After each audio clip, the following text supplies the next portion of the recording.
We're gonna start in 1 minute. We just need to take care of some housekeeping.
Okay, so why don't I introduce what we're about to do and then get out of the way and let it happen.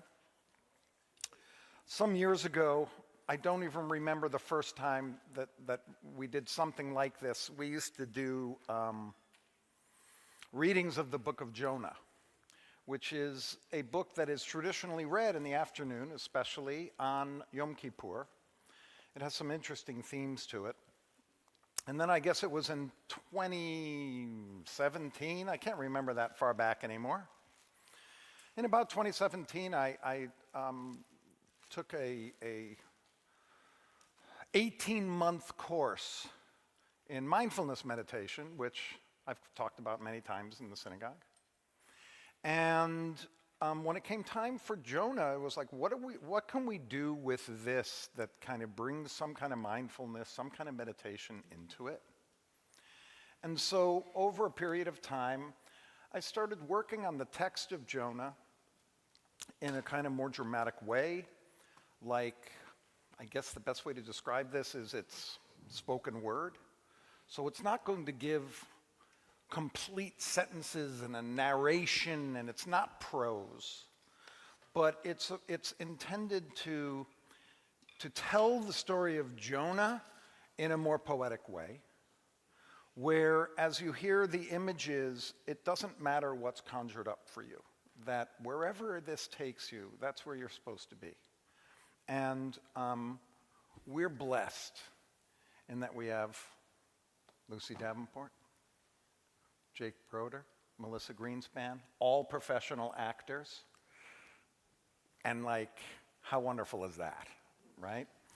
My wife couldn't be here because she's being Ruth Bader Ginsburg in a play on the East Coast.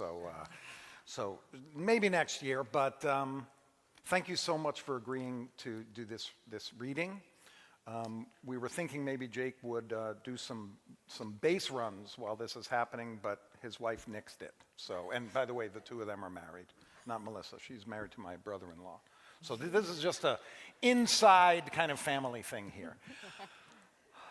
But it's tough to ask people to close their eyes at 4:30 on Yom Kippur afternoon because you may fall asleep. But you might want to close your eyes and just allow the sounds to waft over you. And then we're going to stop, I believe, 3 times. And I have some questions to ask. And I'm just going to ask them, and then I'm going to sit down, and I, too, am going to participate and think about the answers to these questions. Because as we're coming to the end of the day, and the gates are going to start to close, there may be some unfinished business in each of us. So hopefully, these questions and meditations will allow you to kind of settle into your place in the world right now and to get you to think about important things in your own life. But it's also the story of Jonah, and when you do hear it, you will hear the entire story and what Jonah goes through. It's just maybe heard a little differently. If you're inspired by it, any Tanakh will have the book of Jonah in it. So you can read it on your own. You don't have to wait till next year on Yom Kippur. So without further ado, whenever you'd like to begin.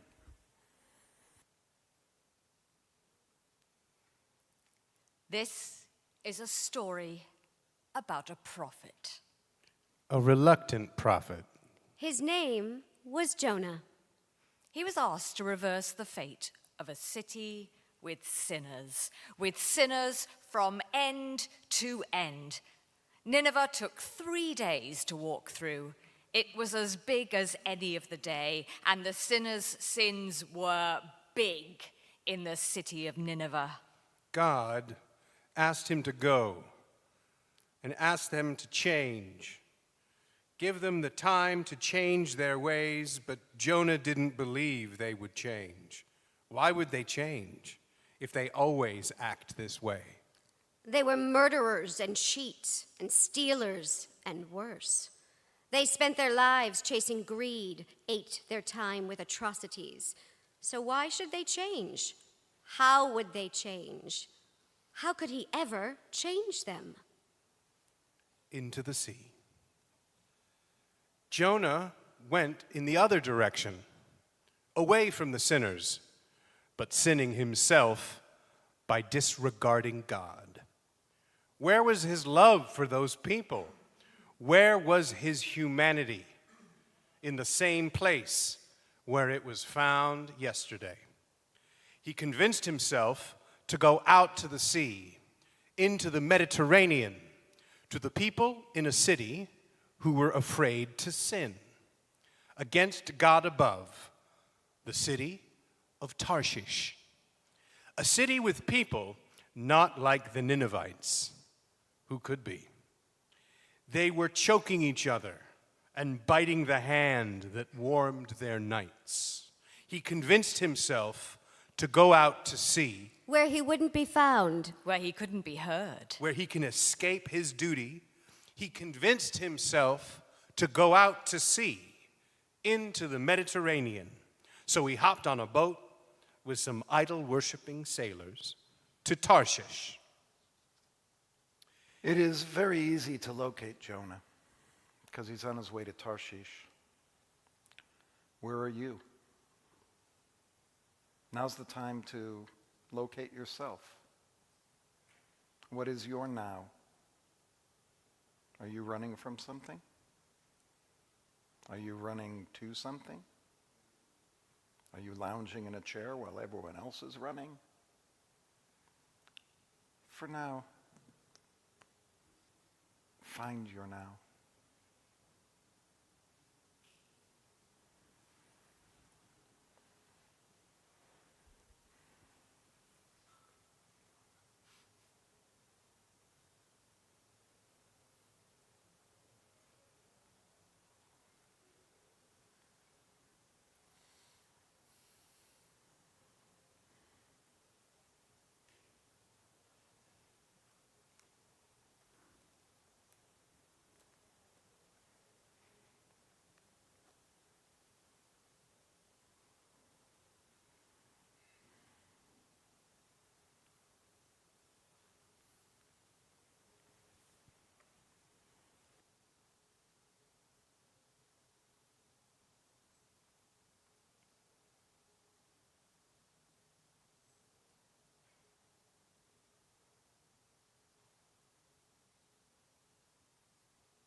3.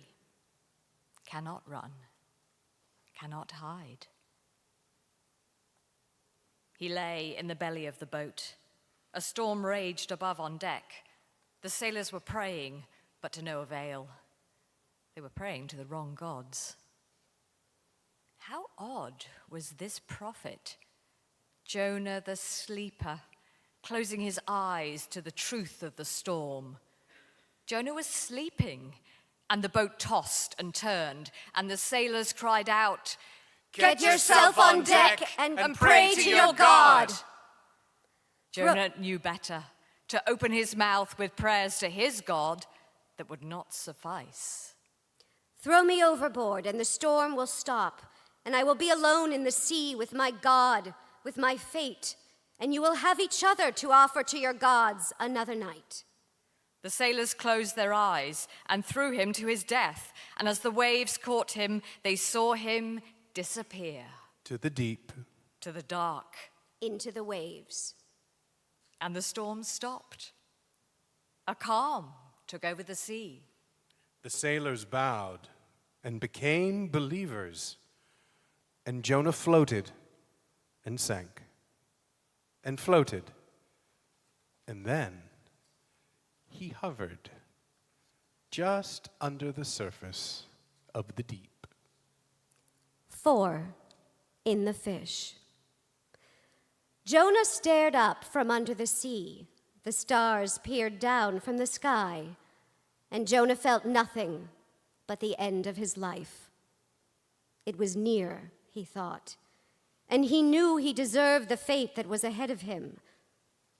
But out of the deep came the largest of its kind, a fish like no other, created for a purpose, a mouth opened wide to swallow him whole.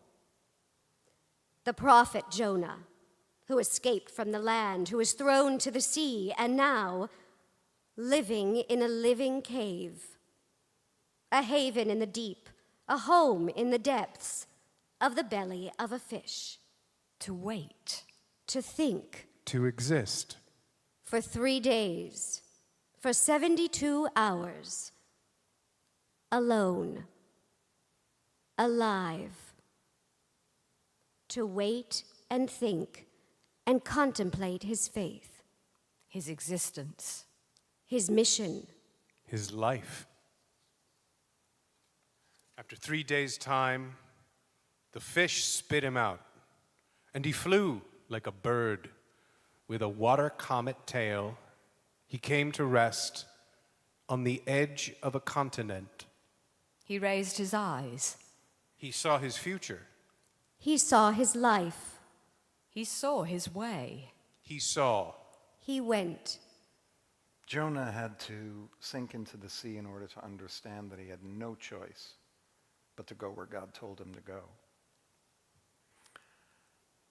Do you think you're still in the belly of a big fish, waiting for your light?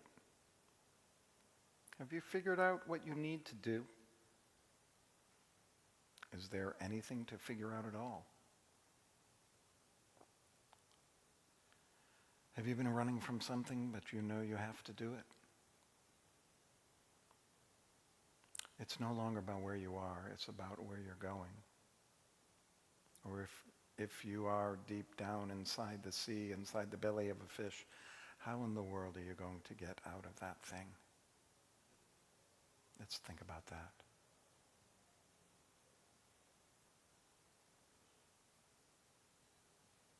Where are you going?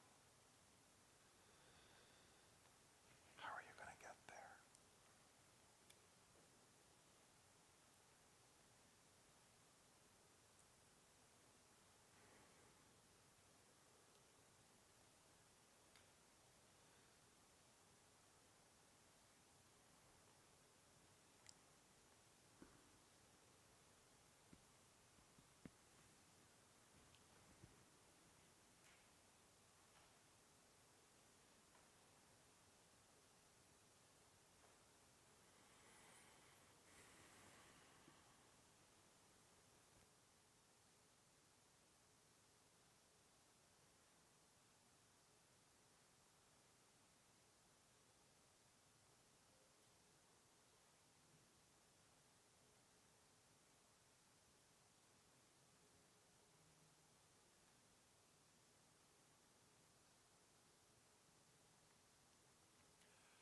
5.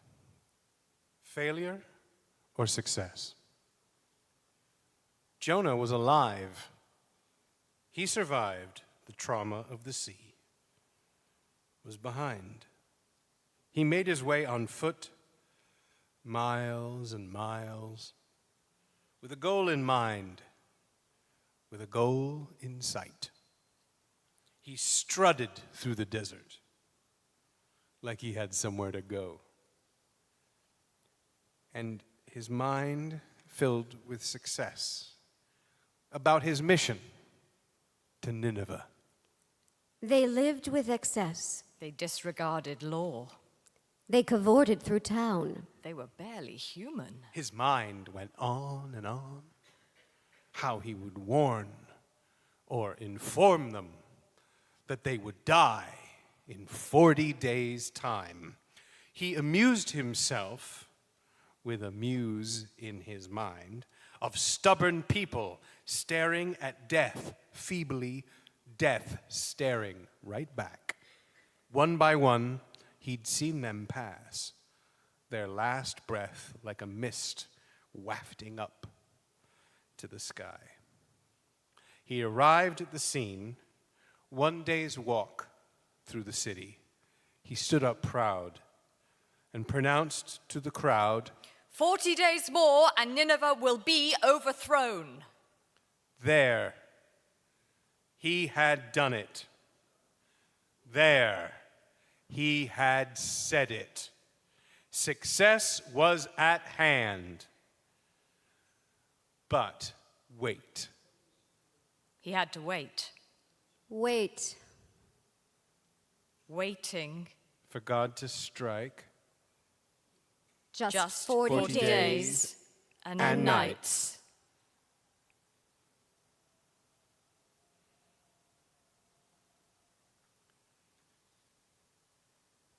He can't wait to see the moment he would become a prophet. 6. Turn, turn, turn. The wretched, The corrupt. The sinful. The The Ninevites. they believed God. The king was full of remorse, asked everyone to change their course, their lives. They stopped eating. They put on sackcloth. They changed the way they lived, the way of the place. They turned things around into something else. They heeded the call to one and all, afraid to be the victims of a revengeful God. Have mercy on us. They cried, Be like the God of Abraham, who turned back the call to sacrifice his son. We are your sons and your daughters, and we see that we have been evil, and we can be better. And they turned and turned and became more human, became softer and warmer, and became responsible for one another. Every day they turned. For 40 days they yearned for God to relent the decree. And they pleaded for compassion. And they prayed for liberation. And they saw the future was as dark as darkness could be. God peered into their hearts and saw truth and love and pain. A veil was lifted from the evil of their past. At last, God relented and took back the plan of destruction and death. Nineveh would not be like Sodom and Gomorrah. Jonah was upset. Jonah was grieved. Jonah was a failure. Was anything but relieved. He promised pain. He promised death. How could he show his face without being mocked? As a fake. As a phony. As a prophet not worth his word, he scowled, he pouted, he thought, how absurd. Jonah was not very happy with the way things were turning out. The people were supposed to die. They weren't. I'll give him this. He had an ideal future. He knew what he wanted. And yeah, he got a little snippy when it went awry. But perhaps we can think about what right now is your ideal future. What would that look like for you? Where would you be?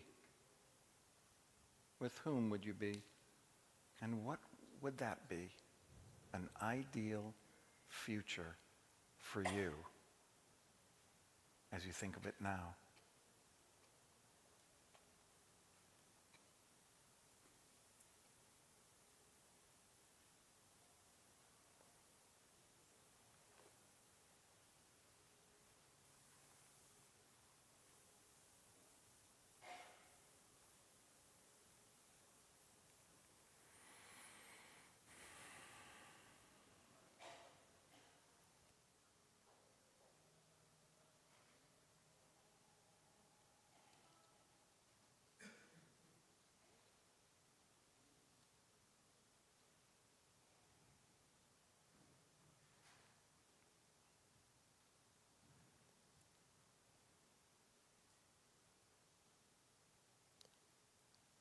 Seven, why do you care?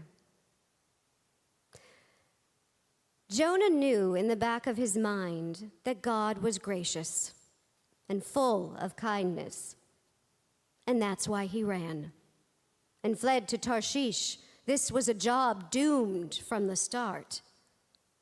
And now he was a fraud, he thought, and couldn't show his face. He pleaded and prayed to die with haste than to live with disgrace. Are you that upset, Jonah, that they lived? Are you grieving for the lives saved? Or are you anguished that they are no longer depraved, but human beings again?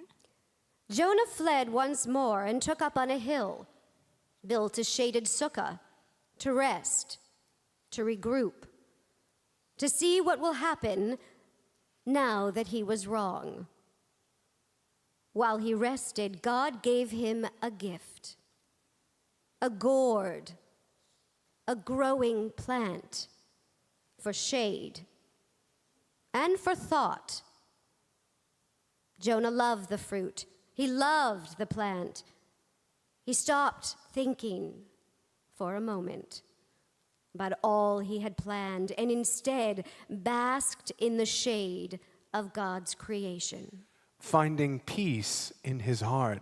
Finding comfort. Finding sleep. When he awoke, the gourd was gone.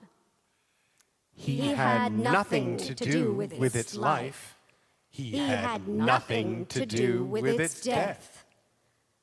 The sun scorched his face, red and burning. He realized that everything he thought as true and real was ephemeral at best and temporary at worst.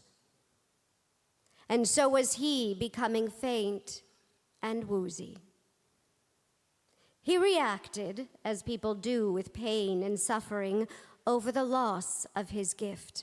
He pleaded again for his life to end. He couldn't go on. He couldn't pretend. That life had no meaning without the gourd. 8. Epilogue.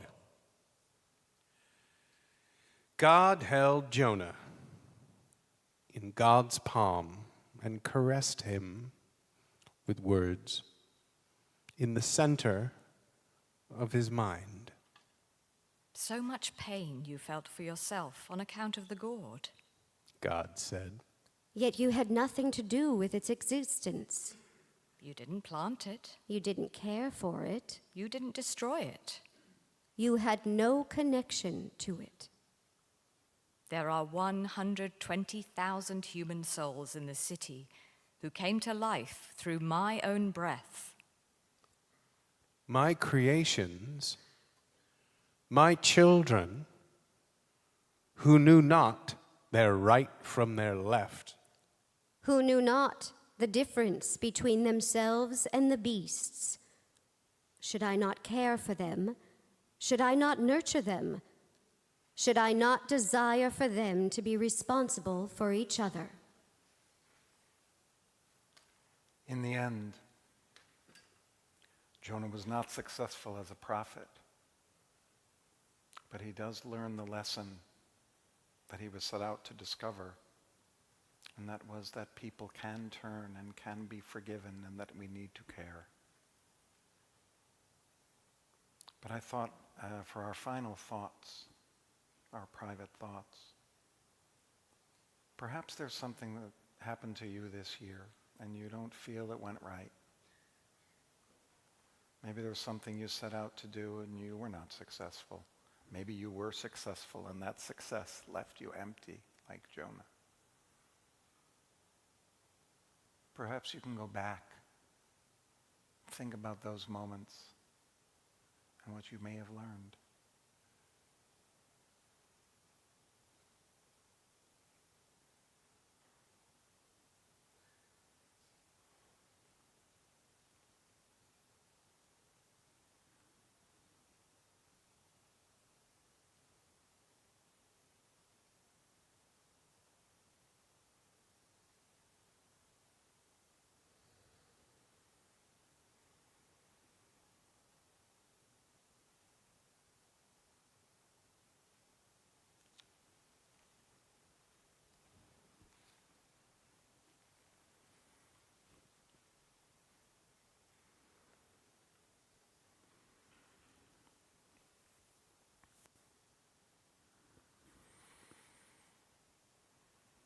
So far, we've been thinking, been asking questions, getting you to think in certain directions.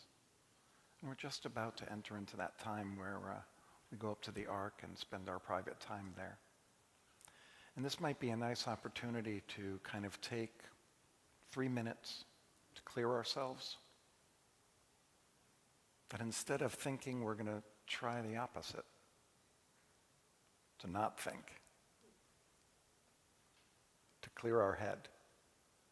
And when we come out of that, we can enter into the Ark, or we can enter into Nila fresh. So the way to do this is, the only thought is, I want to feel my breath.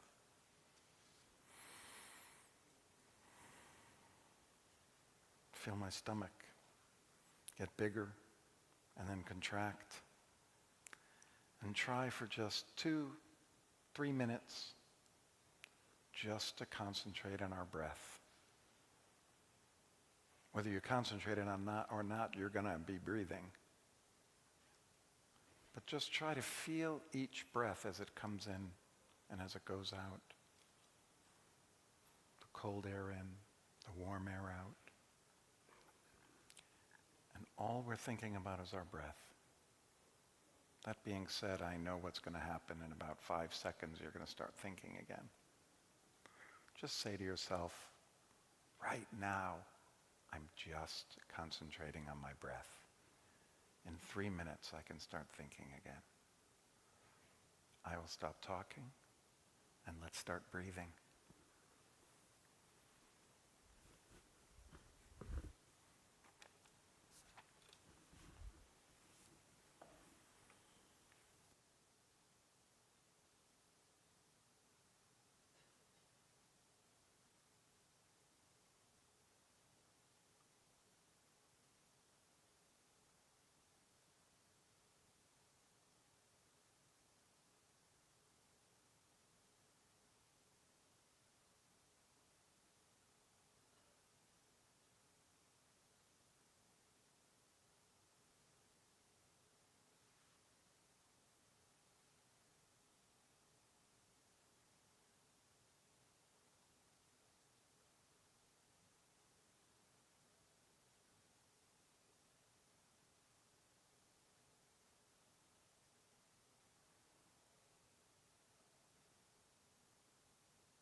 I'm sure your mind is already taking you away from your breath.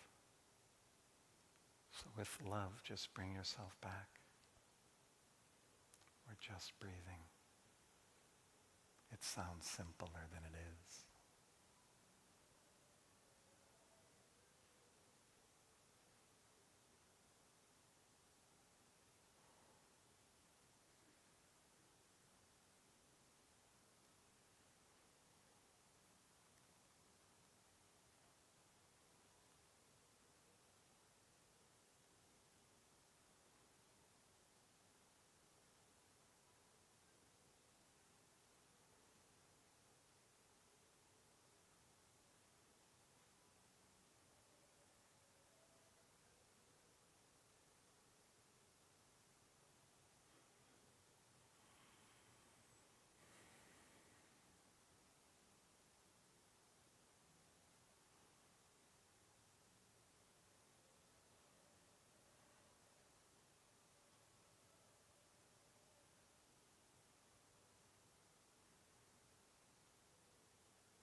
We spend so much of our time intellectually thinking.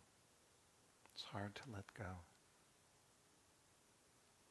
It's hard to just let our breath happen without contemplating what that means or without contemplating where we're going to eat for breakfast.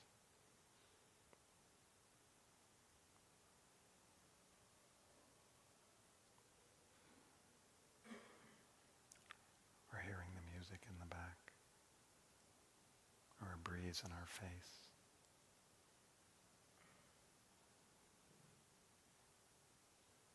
But we just breathe.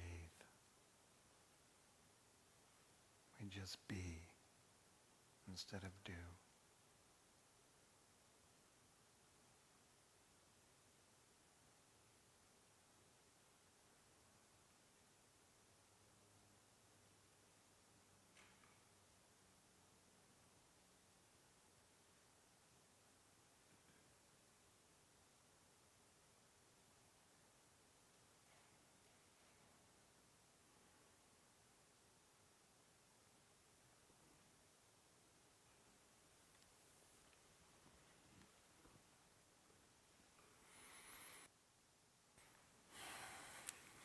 I hope that you're able to find some stillness in those couple of moments we did that, and I think we'll talk for a moment, and then we can have another 2 or 3 minutes. I wanted to thank these amazing actors for what they did. And Melissa, you are dismissed, so you can go prepare your breakfast, which she said she has to be there at a certain time. I promised that she'd be done, and you guys. Well, you can hang if you want to, but I just thought, had anyone heard the story of Jonah before? Is there something that you found this time in the telling that you hadn't noticed? Is there something that came up for you that you'd like to share, or a question to ask, or, just take a couple moments of sharing? Hold on a sec, I want to give you a mic. We'll use Melissa's. She left, so we'll steal her microphone. Number 6. Number 9.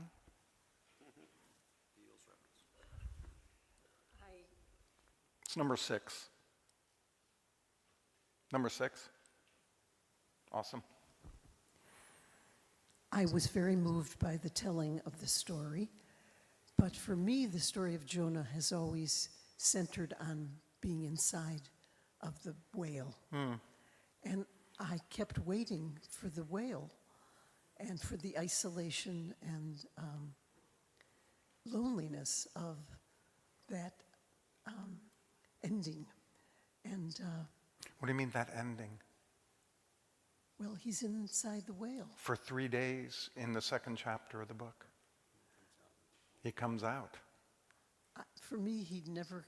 Comes interesting. Out. And by the way, it's a fish. It's a fish. Yes. Some think it's a leviathan, but it's not a whale. Okay. I will point that out. We like to say that, Jonah and the whale, because I think someone drew a nice picture of that. But in actuality, I believe it's a dog. I think that is the word used, and dog is a fish. Yeah. So it is interesting. And by the way, it's fascinating that you felt the entire story happens in the belly of that fish, but it's really that it's an episode. It's an episode. It's a crucial moment where he realizes I can't run. If I mean, 3 times he says, kill me, basically, and that's one of them. And God's like, no, you have a job to do. So he sits him in this fish and he waits there 3 days to think about what he's done and what he has to do. Interesting, fascinating. Anyone else have anything that they kind of picked up on? Was there a theme there that spoke to you or didn't speak to you? Yeah. Thank you, Rabbi. I thought thank you for our actors and the presentation. As in every other year, thank you very much for bringing joy to this group. And I thought the way they presented it, the moments of silence that we had, added to the uncertainty of what's next. What's next in my life, what's next in his life, and it also added suspense in what is happening in my life next. What is God going to do to me next? Would you like to share with us?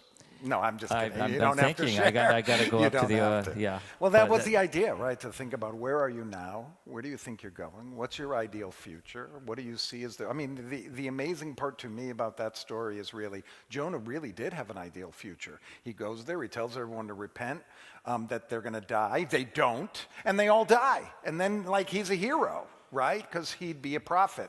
I'll never forget in the first day of prophets in rabbinical school, the teacher's like, how do you know someone's a prophet? And we're giving all these intellectual things. He says, no, what they say will happen actually happens. That's a prophet, right? So I was just sort of struck that whole idea between success and failure, how one evaluates it. And he felt like he was a failure when he really was a success. Yeah, and how many times that happens to us, right? Hold on to the negative, call it a failure, as opposed to really looking at it and saying, what did happen? What happened is he warned them. They listened to him. They took him seriously. What a wonderful opportunity for him to say, wow, I'm the best, instead, right? Anyone else have anything to share? Oh.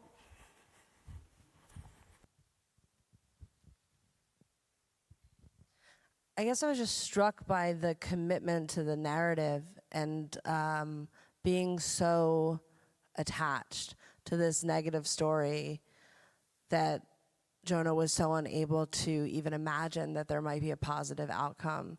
I think, like, a lot of times in life we're so on a road, we're on our own journey, and we think that this is the way that it has to happen, and if it doesn't happen that way, then it's a failure. But so often we're saved, right? In the last moment when we thought that this was the way, we're gonna go left, and then we were forced right, and right feels like a failure, but really it's a gift.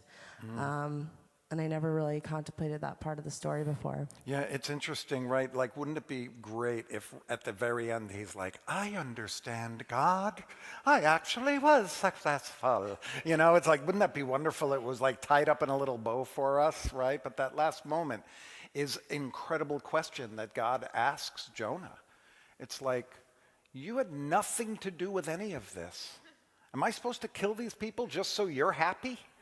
You know, it's an incredible question, but thank you for that.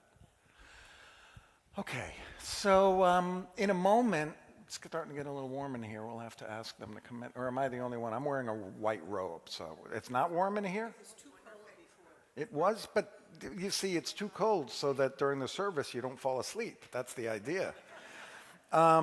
So what we can do is we're gonna open up the Ark in a couple of moments, but why don't we just take, it's 4:21, 4:22, let's go to 4:25. I meant 5. Look, it's late in the day, okay?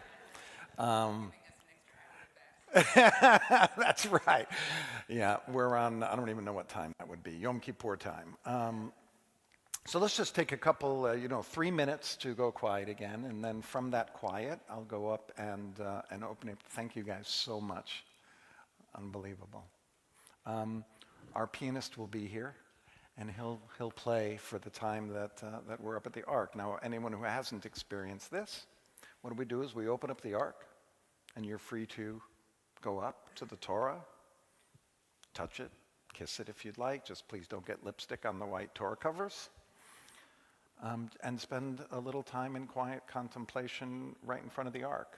Now, there's going to be other people that want to go there too, so please, be brief. But, take your time up there. We can stand through probably about 4 people across. There's also a little stand if you need to be lifted up a little bit. But let's prepare ourselves for that by just being quiet again, sitting quietly, breathing, thinking about our breath. The reason why we think about our breath as opposed to things is because it cleans our mind a little bit, brings a little stillness into our lives. And then if you haven't been thinking, when you start to again, you're thinking anew and it's fresh. So the important part of this is whenever you catch yourself thinking, and I have to admit, in the 3 minutes we sat earlier, pretty much every 10, 15 seconds I started thinking about something like, okay, so how long are we going to do this meditation? Well, maybe I should get up and I should do this.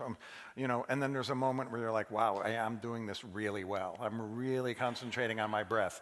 Once you say that, you're actually not concentrating on it anymore. You're thinking about the fact that you're concentrating. It's very difficult. This is a practice. But let's just take 3 minutes, and then when we're done, hopefully Bill will be here, and we can go up to the Ark.